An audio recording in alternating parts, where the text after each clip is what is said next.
Monsieur le Président, mes chers collègues, je vous présente donc un rapport sur le transport stratégique qui peut être un sujet un peu apparemment ardu ou spécialisé.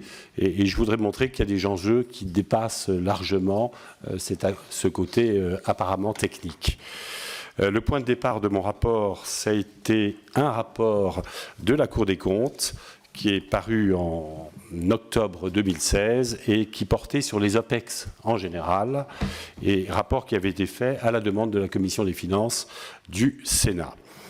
Et donc, sur ce rapport assez important, le transport stratégique ne remplit que quelques pages en fin de rapport, mais mon attention a été attirée par quelques expressions des magistrats que je vous livre telles quelles.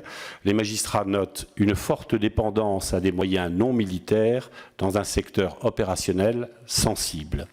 Les magistrats indiquent par ailleurs qu'ils rencontrent beaucoup de difficultés à établir le coût réel de l'heure de vol par avion, ce qui paraît le b.a.-ba dans un travaux de ce type. Et enfin, il signale un certain nombre d'anomalies.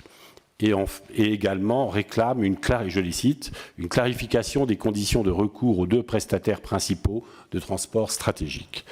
Voilà qui m'a donné envie d'y voir un petit peu plus clair. Je vous présente un rapport en 4 parties. On va essayer d'être synthétique, mais il y a une démarche qui se veut pédagogique dans ces 4 parties. D'abord, quelques données générales sur le transport stratégique, que vous n'êtes pas tous obligés de connaître à fond. Ensuite, une seconde partie sur les failles du transport militaire aérien qui aboutissent en réalité à un réel abandon de souveraineté. Souligner en troisième partie des fragilités très fortes dans les contrats d'externalisation et enfin indiquer que sur des sujets qui concernent le transport, mais bien d'autres sujets du ministère, bien d'autres sujets de défense, le ministère doit, à mon avis, interroger ses pratiques. Quelques données donc sur le transport stratégique. On voit qu'on est engagé en OPEX depuis un certain nombre d'années. Actuellement, les 2 opérations principales, c'est Barkhane et Chamal. C'est effectivement plus de 6500 militaires en OPEX, avec un vrai défi logistique que chacun comprend, puisque les théâtres d'opération se déroulent à plus de 4000 km. Et sur le terrain même, les enjeux, les déplacements sont eux-mêmes de plusieurs milliers de kilomètres. La Cour a fait son travail sur la période 2012-2015 et qui concerne non pas l'opération Barkhane, mais les opérations Serval, Sangaris en Centrafrique, et il y avait encore jusqu'en fin 2014 un peu de retrait d'Afghanistan. Donc vous imaginez que tout ça entraîne des flux en matériel et en hommes absolument gigantesques. On peut vous donner un peu une évolution des coûts qui donne aussi une idée de l'évolution des flux. Au début des années 2000, ces coûts de transport, ils sont situés entre 10 et 20 millions d'euros. C'est raisonnable. Entre 2004 et 2010, ils montent environ à 70 millions d'euros par an. Entre 2011 et 2012, autour de 100 millions. Puis, l'année 2013, un pic à 231 millions d'euros. Une chute en 2014 à 125 millions d'euros. Et une remontée en 2015 à 152 millions. On ne dispose pas encore des chiffres 2016. Sur le pic de 2013, quelques éléments. C'est notamment... En un mois, on a dû déployer sur le théâtre plus de 18 000 tonnes de matériel. Je ne sais pas si vous représentez ce que ça peut être, et avec 169 affrètements d'avions en un mois. Tout cela représente à peu près 15% des surcoûts des OPEX. Il y a bien sûr du transport maritime, qui n'est pas négligeable, mais qui est par définition beaucoup plus long que le transport aérien. L'essentiel des coûts sont évidemment le transport aérien, qui est 30 fois plus cher que le transport maritime. Je me suis concentré sur le rapport essentiellement sur transport stratégique, c'est-à-dire le transport de métropole vers le théâtre. Il y a aussi des transports tactiques où l'on retrouve à peu près les mêmes acteurs qui sont les transports sur les théâtres d'opération eux-mêmes. 2 mots pour conclure cette présentation, pour dire quels sont les services qui gèrent cela. Et donc vous avez auprès de l'état-major le CSOA, le Centre de soutien des opérations et des acheminements, qui en fait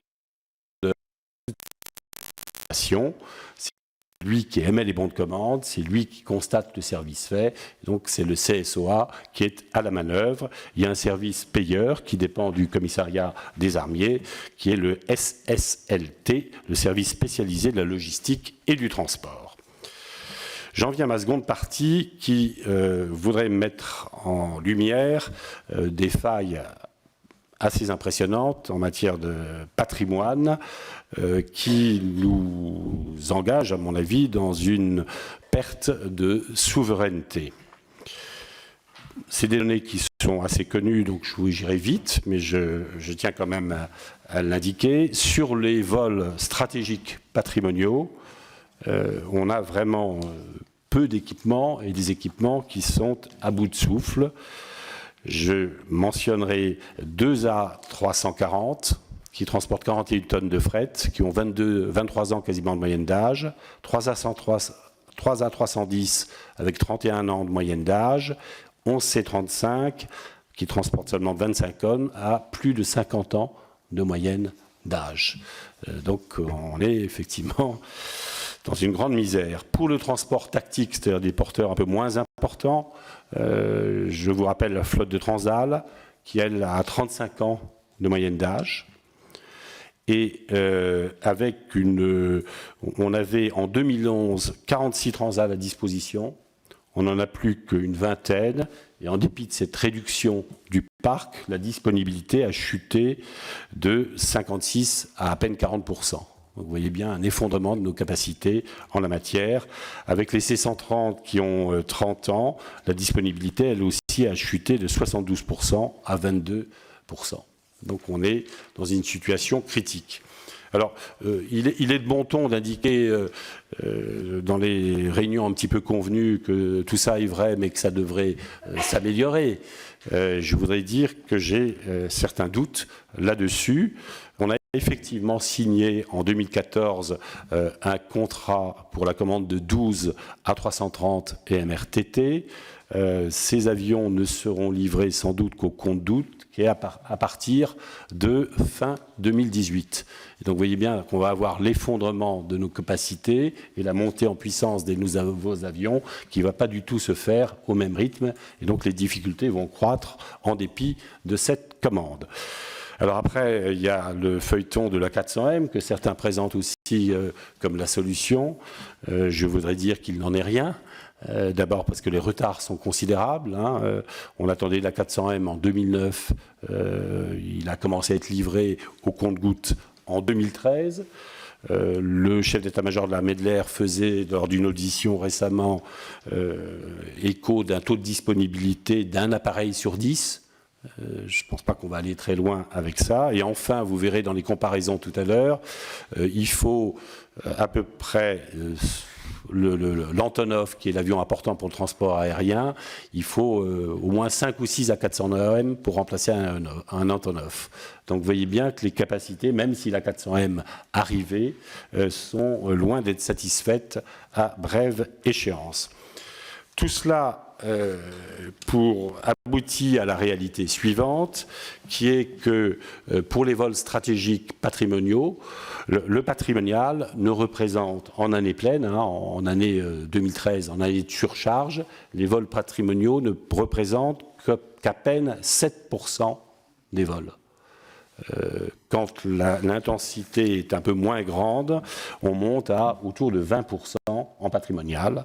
Ça veut donc dire que pour 70% des affrètements extérieurs, sur nos théâtres extérieurs, on a recours à des prestataires privés extérieurs. Il y a en réalité 4 contrats, 2 que je passerai sous silence parce qu'ils sont marginaux, mais 2 contrats absolument essentiels pour la mission. Le premier contrat s'appelle le contrat Salis. C'est un contrat qui est fait dans le cadre de l'OTAN. L'originalité de ce contrat, c'est qu'on fonctionne avec des heures prépayées. On achète en début de l'armée achète en début d'année un certain nombre d'heures prépayées. On les utilise au fil de l'année. La particularité aussi qui peut un peu renchérir les coûts, c'est que les avions sont positionnés à Leipzig. Et donc, quand on les engage, on doit payer le déplacement de Leipzig à Châteauroux, le voyage, aller-retour, et après le repositionnement à Leipzig. Ce qui entraîne effectivement un certain nombre de surcoûts, et ce qui fait que ce contrat est surtout valable dans les cadres d'aller-retour. Ça, c'est le premier contrat, Salis-OTAN. Le second contrat, qui est très important, c'est un marché à bon de commande qui a été attribué en 2011 à la société ICS, International Chartering Systems. Il a été reconduit en 2015 pour 4 années à nouveau. Dans ce cadre-là, ICS est en réalité, comme le souligne la Cour des comptes, le premier prestataire privé au titre des OPEX.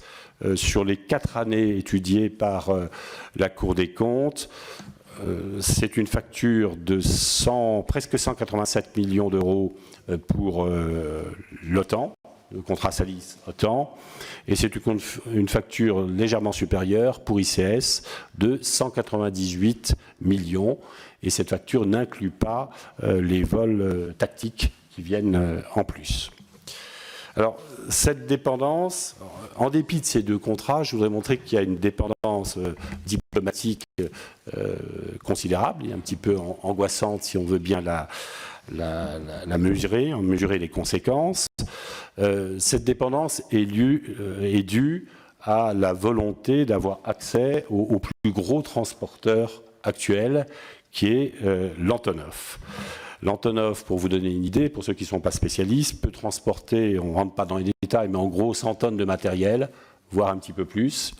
Les plus gros transporteurs, c'est le C-17 américain et le Boeing 747, qui sont légèrement en dessous, on est plutôt autour de 70 tonnes, et je vous passe un certain nombre de détails pratiques, mais ils sont moins faciles d'utilisation. Quant aux Ilyushin, ou à 340 et à 330, on est plutôt à 40 tonnes, et donc très très en dessous des capacités de l'Antonov.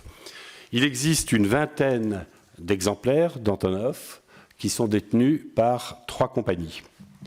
La première s'appelle Flight Unit FU-224. C'est en réalité une émanation du ministère de la Défense russe. La seconde s'appelle Volga-Dniepr, société russe à capitaux privés. Et la troisième, Antonov Airlines, ADB, qui est une société privée ukrainienne. Et donc, il y a bien une sorte d'oligopole de ces 3 compagnies pour l'accès à l'Antonov, qui veut dire que nos projections reposent sur les théâtres extérieurs sont totalement dépendantes de ces compagnies. La situation était déjà délicate avant 2015. Il est certain qu'avec la crise ukrainienne, qu'on ne rappellera pas ici, elle devient encore plus problématique. Donc, conséquence de la crise ukrainienne, FU-224, c'est-à-dire les Antonov du ministère de la Défense russe, font défaut. Donc, il ne reste... Donc, Salis et il fournissait Salis. Donc, Salis est obligé de se tourner vers Volga-Dniepr, qui refuse, et ensuite vers ADB, la société ukrainienne, qui accepte. Voilà. Et donc, il y a eu toute une série de rebondissements que je vous passe et qui entraînent notamment aussi des surenchérissements de coûts. Alors, ce qui est assez étonnant dans cela, c'est qu'on a l'impression que les autorités françaises agissent, certes, comme s'il s'agissait de 2 sociétés commerciales normales. Il est bien évident que si c'est des sociétés de droit privé aussi bien russes qu'ukrainiennes, on peut se douter quand même que les implications diplomatiques et que les 2 États sont quand même très attentifs à la chose. Alors ça ne semble pas du tout poser le problème aux autorités françaises. Et quand on regarde la gestion des contrats, on s'aperçoit simplement que depuis quelques années, on s'applique à trouver une sorte d'équilibre entre, encore une fois, comme s'il s'agissait de sociétés normales, une sorte d'équilibre entre la société russe et la société ukrainienne.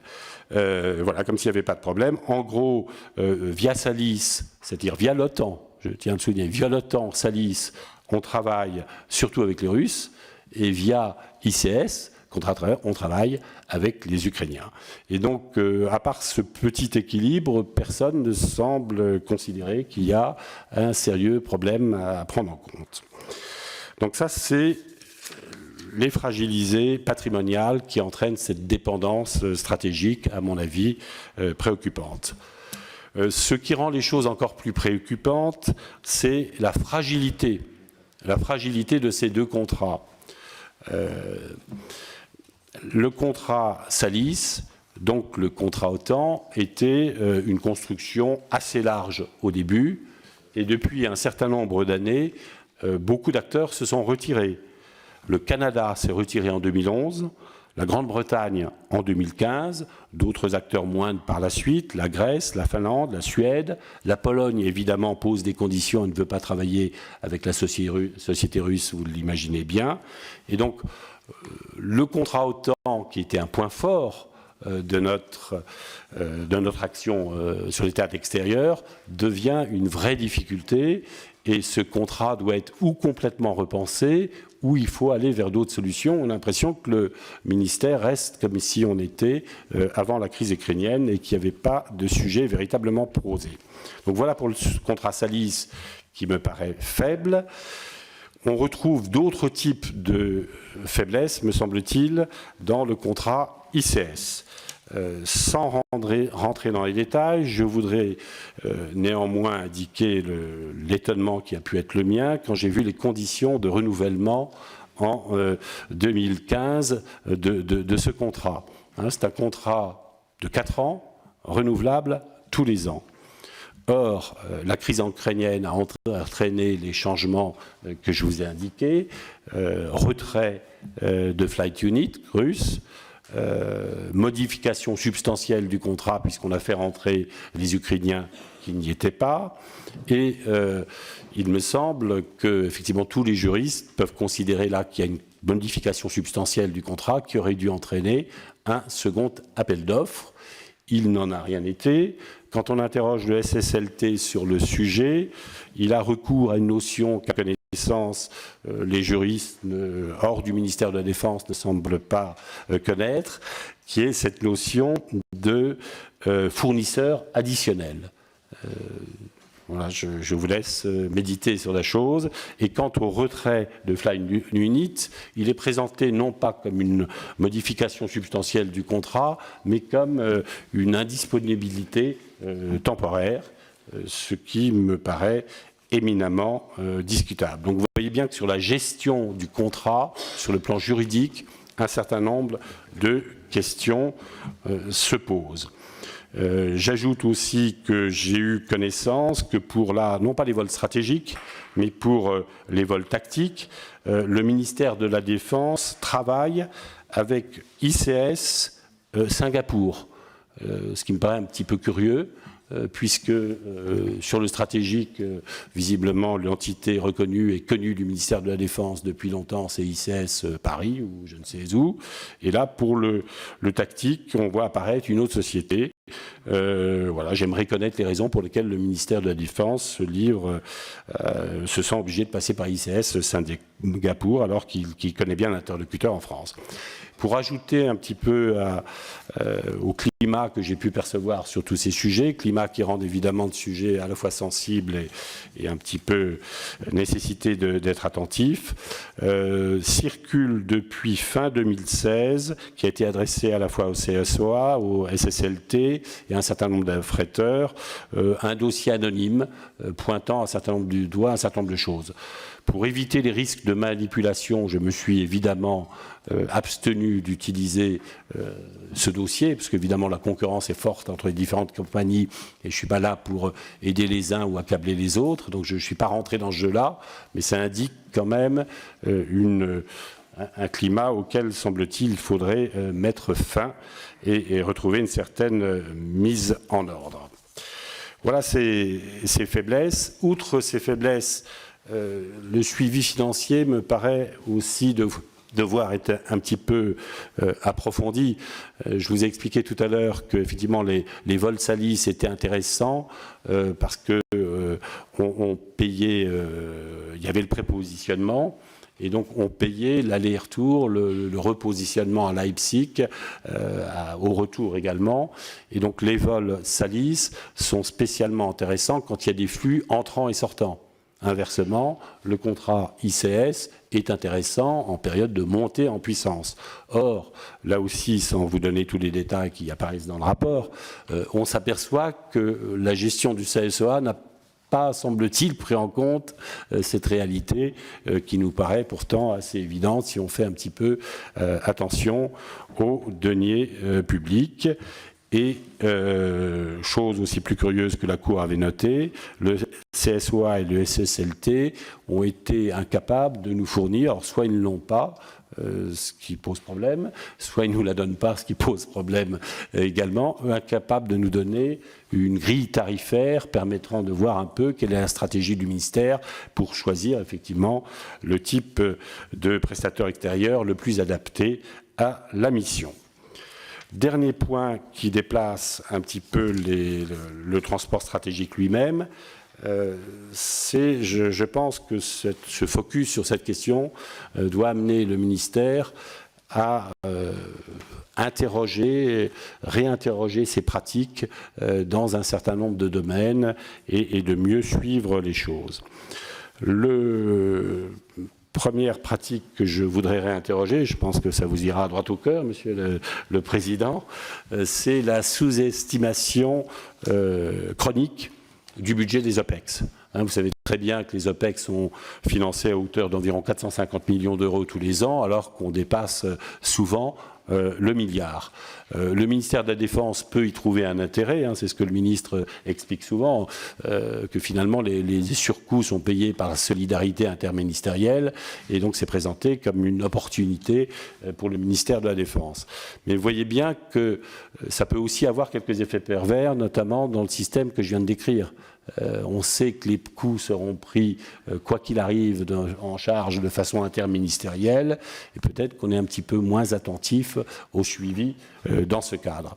Enfin, là aussi, ce que nous souhaitons, le contrôle a posteriori, le contrôle de la loi de règlement intervient très tard, et dans la culture qui est celle de l'Assemblée aujourd'hui, on n'entre pas dans ces détails, et donc d'une certaine façon, tout cela explique le laisser-aller dans ces pratiques budgétaires. Ça, c'est le premier point sur lequel je pense que le ministère doit réfléchir un peu. Après, dans le suivi des externalisations, je souligne 3 problèmes qui me paraissent devoir mériter vraiment une attention du ministère.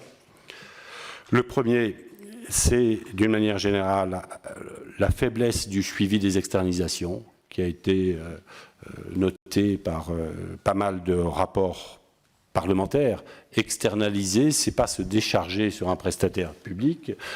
Pour la puissance publique, l'externalisation, si elle veut être efficace, si elle veut être attentive aux deniers publics, elle doit supposer qu'au sein même des services du ministère, eh bien, un certain nombre de personnes se donnent les moyens de contrôler, de poser des questions et de tirer tout le profit des contrats en cours. Et donc là, on a bien le sentiment que c'est pas exactement comme cela que ça se passe. Deuxième point, c'est que les acteurs privés lors des externalisations dans le ministère, y compris dans le cas que nous venons d'indiquer, sont finalement assez peu contrôlés. Pas seulement suivis, mais contrôlés.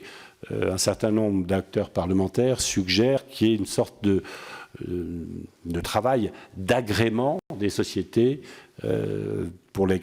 avec lesquelles on signe des contrats d'externalisation. Je pense que ça serait utile de mieux connaître ces sociétés, de mieux les suivre, et donc la formule de l'agrément, surtout dans ces domaines stratégiques, me paraîtrait de bonne méthode. Enfin, il y a aussi sans doute à s'interroger sur les secondes carrières militaires. Évidemment, beaucoup de militaires ont des secondes carrières dans le civil. C'est sans doute une bonne chose et pour eux et pour la défense. Ça demande un suivi. Là, on note qu'effectivement, un certain nombre d'intervenants dans toutes les opérations que je viens de signaler, ce sont d'anciens officiers qui sont au sein des entreprises privées dont on vient de parler. Et donc, je crois qu'il y aurait lieu de s'interroger entre, d'un côté, la rigueur du code pénal, qui semble quasiment tout interdire, sous des menaces extrêmement graves, et puis le fonctionnement réel des commissions, qui paraît assez lâche et qui paraît tout autorisé. Et donc je pense qu'il y a vraiment un dispositif nouveau à imaginer pour identifier les cas véritablement sensibles. Sur ces cas véritablement sensibles, ne pas se contenter d'une déclaration, mais s'engager dans un suivi dans le temps, parce que les gens peuvent aussi être agréés pour tel ou tel poste et puis après passer dans d'autres fonctions. Donc là-dessus, le suivi me paraît en l'état assez léger. Voilà, j'ai fini. Je voudrais conclure sur deux remarques à portée plus générale. La première, c'est que j'espère que vous aurez saisi l'intérêt de se penser sur le rapport sur le transport stratégique.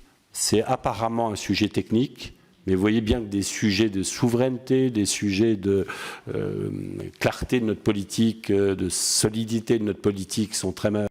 Et donc même si les sommes sont de quelques dizaines de millions dans un budget de plusieurs milliards, elles font apparaître, à mon avis, des enjeux considérables. Et ça donne le double éclairage qu'on peut avoir sur nos armées. On voit à la fois ce qui est le plus souvent dans la presse et dans les débats, tout ce qui est formidable, hein, l'engagement de nos militaires, nos technologies qui sont superbes, nos militaires qui nous rassurent dans l'opération Sentinelle. Ça, c'est la face lumineuse de notre défense. Il y a une face plus problématique. C'est cette face que j'ai voulu faire apparaître. Alors on peut dire aussi, il n'y a pas eu d'incident majeur dans toutes ces... il faut le dire, hein, il y a eu un exploit technique, y compris par les sociétés dont j'ai parlé. Techniquement, tout ça a fonctionné sans problème notable. Peu de pays sont capables de le faire.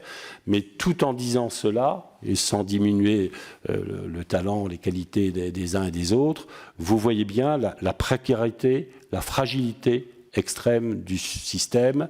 On n'est vraiment pas à l'abri de très gros problèmes sur ces sujets.